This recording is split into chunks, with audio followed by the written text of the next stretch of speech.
Today we're going to teach you subtraction. I'm going to give you an example. 5 minus 2 is equals to 3. Why?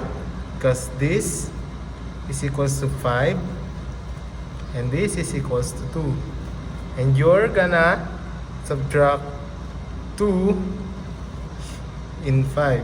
So you will cancel out 2 and that will leads to 3. Lupit! Another example.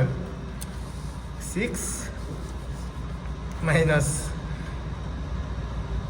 1 is equals to 5. Why?